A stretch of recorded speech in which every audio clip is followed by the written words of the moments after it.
Bonjour, cette vidéo est faite, c'est la première vidéo que j'ai à cœur de faire et que je voudrais poster pour nous interpeller sur l'urgence que d'avoir un espoir, l'urgence d'avoir de l'espérance. Aujourd'hui, nous vivons dans un monde où il n'y a plus de, il n'y a plus de, il n'y a plus d'espérance. Les gens vivent au jour le jour. Ils vivent au quotidien. Et malheureusement, ils ne pensent pas au jour où ils vont rencontrer le Seigneur.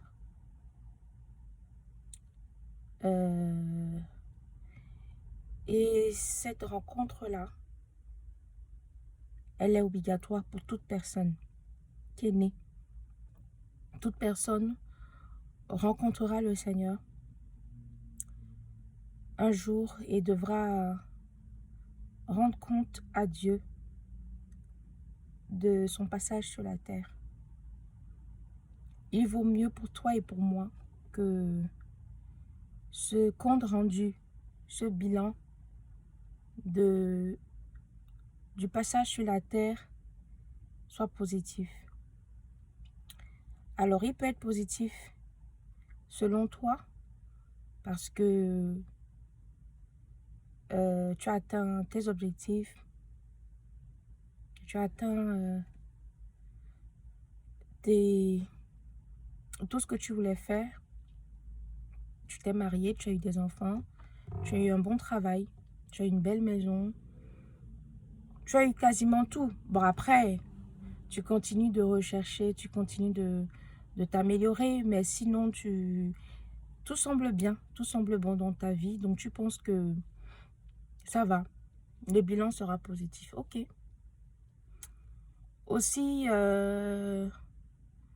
tu peux voir le bilan comme étant positif parce que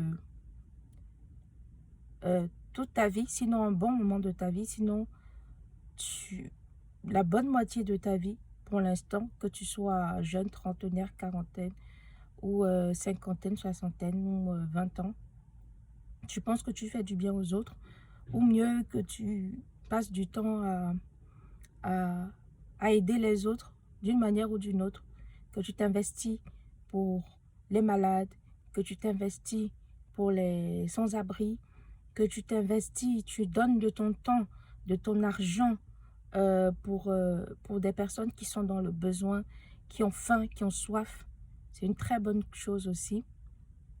Donc, à partir de là, tu penses que ton bilan sera positif devant ton Créateur. Ton bilan peut être aussi positif parce que tu penses que voilà, tu t'es contenté du peu, de manger, de boire, de ne faire du mal à personne, d'aider d'autant que tu peux. Tu penses que ton bilan sera positif sur ce point de vue-là. Ok, c'est très bien. Vraiment, écoute, c'est pas mal. Mais là, c'est d'un point de vue humain. Là, on répond aux objectifs de l'homme. Qu'en est-il des objectifs de Dieu? La Bible dit, que sert-il à un homme de gagner le monde entier s'il perd son âme? Que sert-il à un homme de gagner le monde entier s'il perd son âme? Ne perds pas ton âme. Ne perds pas ton âme. Ne perds pas ton âme.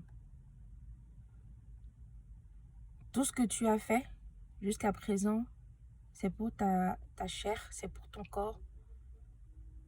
Ça fait plaisir. Ça fait plaisir à l'être humain. Mais ton âme, qu'en est-il? En gros, plus clairement après ta mort. Parce que c'est sûr que tu le veuilles ou pas, hein, que tu crois en Dieu ou pas, la question, elle se pose même pas. Aujourd'hui, on n'a pas besoin de poser la question à quelqu'un s'il croit en Dieu ou pas. Parce que c'est une évidence, c'est une évidence que Dieu existe. Voilà. Donc, que tu veuilles croire ou pas, ça, vraiment, ça n'a pas d'importance. Mais ce qui a de l'importance, là, aujourd'hui, c'est de savoir, une fois que on va te mettre sous la terre, qu'est-ce qui va devenir? Je veux bien que tu crois, tu dis que, bon, mon âme, je n'ai pas d'âme. Mais non. Tu as bien des émotions, ils viennent bien de quelque part, ils viennent d'où? Bref, je ne veux pas non plus rentrer dans ceci aujourd'hui. Je veux simplement que tu te poses la question de savoir ton âme, s'il te plaît, pense-y. Tu vas rencontrer le Seigneur. Je souhaite que ce soit le plus tard possible. Moi, je te propose ceci. Pour préparer ton séjour, pour préparer du moins la fin de ton séjour, tout se passe ici. Réconcilie-toi avec ton Créateur. Réconcilie-toi. Réconcilie-toi. Il n'est pas trop tard. Il n'est pas trop tard. Il n'est pas trop tard. Voici ce que Jésus a fait.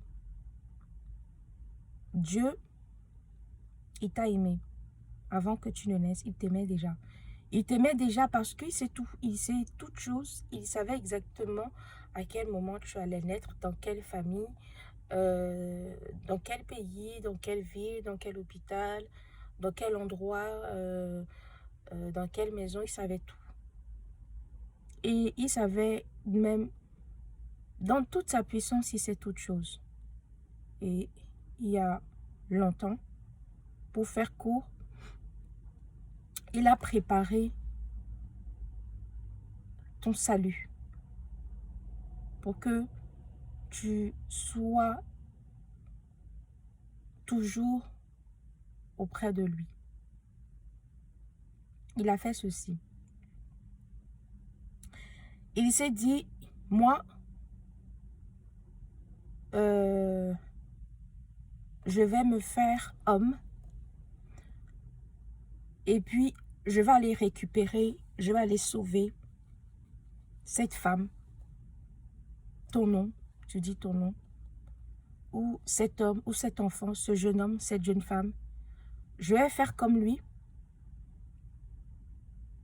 pour que lui-même il puisse comprendre qu'il n'y a rien sur cette terre qui puisse être un obstacle à la manifestation de mon amour pour lui. C'est ce que Dieu a fait. C'est pour ça qu'il s'est fait homme. Pour que tu comprennes que il n'y a aucun défi sur cette terre. Il n'y a aucun challenge. Rien ne peut empêcher Dieu d'aller vers toi. Rien. Absolument rien. Mais alors toi,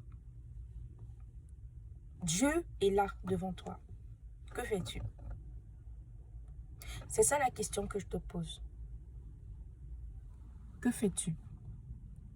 Il s'est fait homme. Quand il est venu, en tant qu'homme, il a pris le corps de une personne. Et cette personne-là, elle a pris le nom de Jésus. Il s'est appelé Jésus. C'est-à-dire qu'il s'est donné la mission de sauver tous les hommes. Tous les hommes. C'est pour ça qu'on dit Jésus, le Sauveur. C'est Dieu. C'est Dieu lui-même. Parce qu'il sait que ton âme ne peut pas être sauvée d'elle-même. Et toi, tu peux pas. Tu peux pas. Tu peux pas, avec toute la bonne volonté, avec tout l'argent, avec tout l'or, tu peux pas sauver ton âme. Toi, prends cette décision-là. Même si tu ne comprends pas ce que je dis, ça ne te semble pas français, parce que je m'exprime peut-être pas très bien. Ça ne te semble pas cohérent. Ça ne te semble pas original. ça ne te semble pas clair, même si tu ne comprends pas,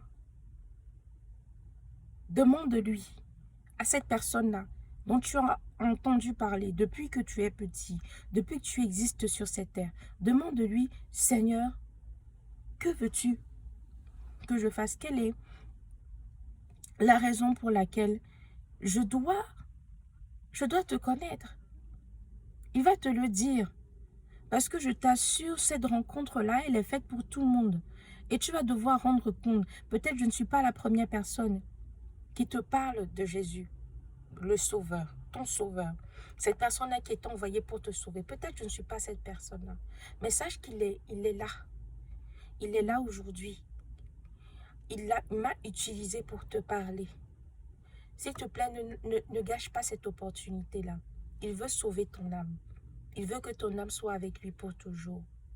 Parce que si ton âme n'est pas avec lui pour toujours, ton âme sera quelque part d'autre. Et ce n'est pas plaisant là où ça sera. Ce n'est pas un bon endroit. Vraiment, ce n'est pas un bon endroit pour toi et pour moi. Ni pour toi, ni pour moi, ce n'est pas un bon endroit. Donc voilà. Cette vidéo, c'est simplement pour te préparer de cela. On est dans un monde où tout est organisé, tout est préparé, tout est planifié. Donc, planifie ton séjour sur la terre et planifie ton séjour après la mort. D'accord? Prends ce temps d'organiser cela. Et vraiment, si les choses ne te semblent pas aussi évidentes, renseigne-toi. Tu peux prendre contact avec moi. Tu peux prendre contact avec des personnes qui vont t'expliquer. Demande d'abord premièrement. Fais cette prière. Si tu es d'accord avec moi que Jésus-Christ est ton sauveur, celui qui vient t'apporter de l'espoir, l'espérance, ce qui fait en sorte que tu trouves plaisir à la vie, ce qui fait en sorte que tu es rassuré de l'après ta vie, si tu es d'accord avec moi que Jésus-Christ, Jésus le sauveur, la personne même que Dieu a fait pour te sauver, toi et moi, si tu es d'accord, fais avec moi cette prière. Dis ceci. Seigneur Jésus,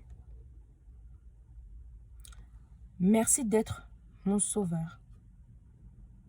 Je te demande pardon pour toutes ces années perdues, loin de toi, où je me suis égarée dans plein de choses. Je te demande pardon parce que j'ai entendu parler de toi et je me suis détournée de ta face.